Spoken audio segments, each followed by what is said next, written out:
నేడు తెలంగాణ కేబినెట్ సమావేశం కానుంది. రాష్ట్ర విభజన జరిగి 10 ఏళ్లు పూర్తయిన సందర్భంగా పునర్విభజన చట్టాలకు సంబంధించి పెండింగ్ లో ఉన్న అంశాలపై కేబినెట్ లో చర్చించనున్నారు.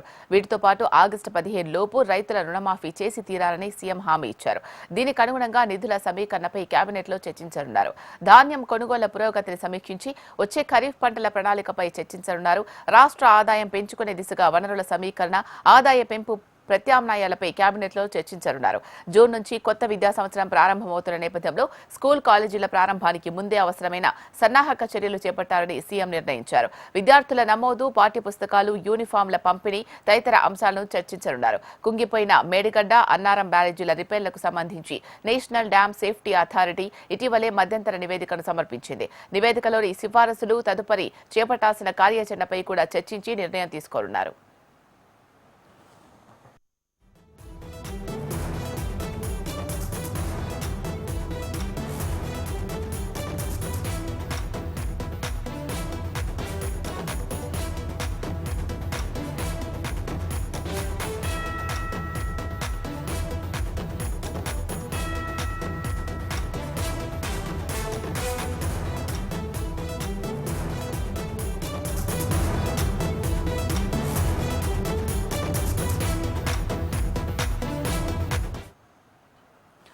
నేడు తెలంగాణ కేబినెట్ సమావేశం కానుంది. రాష్ట్ర విభజన జరిగి 10 ఏళ్లు పూర్తయిన సందర్భంగా పునర్విభజన చట్టాలకు సంబంధించి పెండింగ్ లో ఉన్న అంశాలపై కేబినెట్ లో చర్చించనున్నారు. వీటితో పాటు ఆగస్టు 15 లోపు రైతుల రుణమాఫీ చేసి తీరాలని సీఎం హామీ ఇచ్చారు.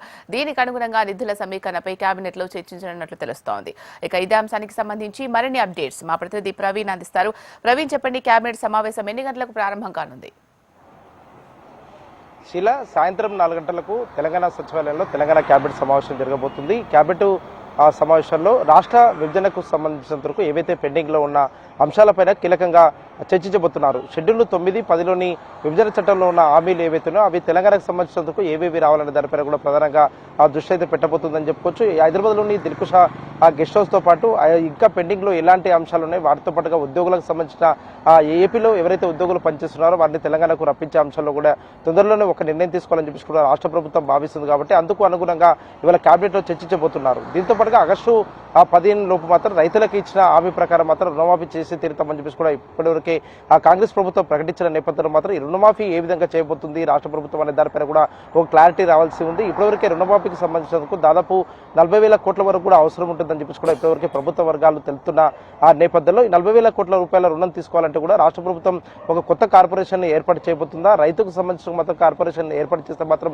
ఆ కార్పొరేషన్ నుంచి కూడా ఎంతవరకు కూడా లోన్లు తీసుకుంటుంది, ఏ విధంగా రైతులకు సంబంధించిన రుణమాఫీ చేయబోతుంది అనే దానిపైన కూడా ఒక స్పష్టత రావాల్సి ఉంది. ఇవాళ ఈ రైతులకు సంబంధించిన మాత్రం ఒక కార్పొరేషన్ ఏర్పాటు చేయాలని చెప్పి కూడా రాష్ట్ర ప్రభుత్వం భావిస్తుంది. రైతు అభివృద్ధి కార్పొరేషన్ పేరుతో కూడా ఈ కార్పొరేషన్ కూడా ఏర్పాటు చేయాలని చెప్పి కూడా భావిస్తుంది. కాబట్టి ఎప్పుడు ఏర్పాటు చేయబోతున్నారు, ఏ విధంగా రుణం తీసుకుని రైతులకు ఆగస్టు 15 లోపు కూడా రుణమాఫీ చేస్తారు అనే దానిపైన కూడా ఇవాళ రాష్ట్ర ప్రభుత్వం ఒక క్లారిటీ ఇచ్చే అవకాశం కనిపిస్తుంది. దీంతో పాటుగా వచ్చే ఖరీఫ్కు సంబంధించినందుకు మాత్రం రైతులకు ఎలాంటి ఇబ్బందులు కలగకుండా కూడా పూర్తి స్థాయిలో మాత్రం విత్తనాల పంపిణీ కార్యక్రమం కూడా జరగాలి. విత్తనాల్లో మాత్రం ఎక్కడ కూడా నాణ్యత లోపించకుండా కూడా వ్యవసాయ శాఖ తగిన జాగ్రత్తలు తీసుకోవాలని చెప్పి కూడా రాష్ట్ర ప్రభుత్వం ఇప్పటివరకే భావిస్తున్న నేపథ్యంలో మాత్రం ఎలాంటి నిర్ణయాలు తీసుకోబోతున్నారు, రైతులకు ఎలాంటి శుభవార్త రాష్ట్ర ప్రభుత్వం చెప్పబోతుంది, అదేవిధంగా రైతులకు సంబంధించిన మాత్రం ఇంకా ఏ విధంగా ఆలోచనలు రాష్ట్ర ప్రభుత్వం చేస్తుంది అనే దానిపైన కూడా ఒక క్లారిటీ అయితే రావాల్సి ఉంది. దీంతో పాటుగా మేడిగడ్డ, అదేవిధంగా అన్నారం బ్యారేజీలకు సంబంధించిన మాత్రం ఇప్పటివరకే ఒక రిపోర్టు కూడా రాష్ట్ర ప్రభుత్వానికి ఇచ్చింది.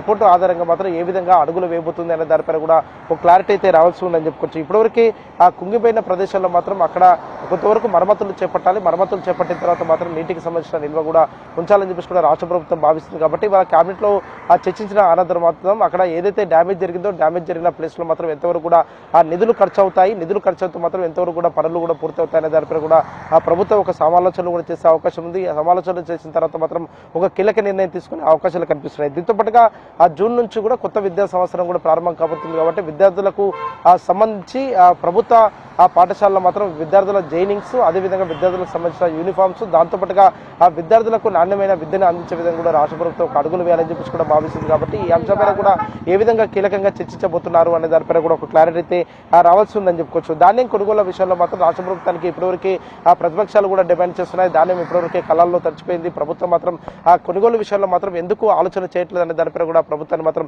ప్రశ్నిస్తున్నారు. కాబట్టి ధాన్యం కొనుగోలు ఇప్పటివరకు ఎంత చేపట్టామో వచ్చే రోజుల్లో తరిచిన ధాన్యాన్ని కూడా కొనుగోలు చేయడానికి రాష్ట్ర ప్రభుత్వం ఏ విధంగా సిద్ధంగా ఉంది అనే దానిపైన కూడా ఒక క్లారిటీ ఇచ్చే అవకాశం ఉంది. దీంతో పాటుగా ప్రభుత్వానికి ఆదాయ మార్గాలపైన కూడా దృష్టి పెడుతుంది. ఇప్పటివరకు ఆదాయం సమకూర్తేనే రాష్ట్ర పరిపాలన కూడా కొనసాగించాల్సి ఉంటుంది. కాబట్టి ఈ ఆదాయం వచ్చే మార్గాలు ఏంటి, రాష్ట్ర ప్రభుత్వానికి ఎక్సైజ్ ద్వారా కావచ్చు, అదేవిధంగా రిజిస్ట్రేషన్ల ద్వారా ఎంతవరకు ఆదాయాన్ని రాబట్టుకోవచ్చు అనే దానిపైన కూడా ప్రభుత్వం ఇప్పటివరకు ఆలోచన చేస్తుంది. దీనిపైన ముఖ్యమంత్రి రేవంత్ రెడ్డి ఇప్పటివరకు సమీక్ష సమావేశాలు కూడా నిర్వహిస్తూ వస్తున్నారు. కాబట్టి వాళ్ళ క్యాబినెట్లో చర్చించిన అనంతరం మాత్రం రాష్ట్రంలో రిజిస్ట్రేషన్ల ధరలు ఎంతవరకు పెంచబోతున్నారు, ఎప్పటి నుంచి కూడా ఈ ధరలు అమల్లోకి రాబోతున్నాయి, దీంతో పాటుగా మద్యానికి సంబంధించిన మాత్రం పెంపు పైన ఏమైనా నిర్ణయం తీసుకుంటారా అనే దానిపైన కూడా ఒక క్లారిటీ అయితే రావాల్సి ఉంది. దీంతో పాటుగా ఎవ్రీ మంత్ కూడా ఆదాయంకి సంబంధించినందుకు రాష్ట్ర ప్రభుత్వానికి ఎంత ఆదాయం వస్తుంది, ఆదాయం ద్వారా ప్రభుత్వం ఏ విధంగా ముందడుగు వేయబోతుంది, ఇప్పటివరకే ఇచ్చిన 6 గ్యారంటీల అమలు కావచ్చు, అదేవిధంగా రాష్ట్ర ప్రభుత్వం మాత్రం వివిధ శాఖలకు సంబంధించిన మాత్రం ఎంతవరకు ఇన్కమ్ వస్తుందనే దానిపై కూడా ప్రతి నెల కూడా ఒక సమీక్ష సమావేశాన్ని కూడా ఏర్పాటు చేసుకోబోతున్నారు. ఇవాళ ముఖ్యంగా మాత్రం రాష్ట్ర ప్రభుత్వానికి వచ్చే ఆదాయ మార్గాలపై కూడా ఈ సమీక్ష సమావేశంలో మాత్రం కీలకంగా నిర్ణయం తీసుకోబోతుంది. ఇవాళ నిర్ణయం తీసుకున్న తర్వాత ఆ భూముల రిజిస్ట్రేషన్లకు సంబంధించిన మాత్రం ధరలు ఏమైనా పెంపు ఉంటుందా, ఒకవేళ పెంపు ఉంటే మాత్రం ఎప్పటి నుంచి కూడా ఈ పెంచబోతున్నారు అనే దానిపై కూడా ఒక స్పష్టత ఇచ్చే అవకాశం ఉంది. దీంతో పాటుగా రుణమాఫీ పైన కూడా ఏ విధంగా రుణమాఫీ చేయబోతున్నారు, ఎన్ని నిధులు అవసరం ఉంటుంది అనే దానిపై ఒక క్లారిటీ ఇచ్చే అవకాశం ఉంది. దీంతో పాటుగా క్యాబినెట్ లో మాత్రం పలు కీలక అంశాలపై కూడా రైట్. Thank you Praveen.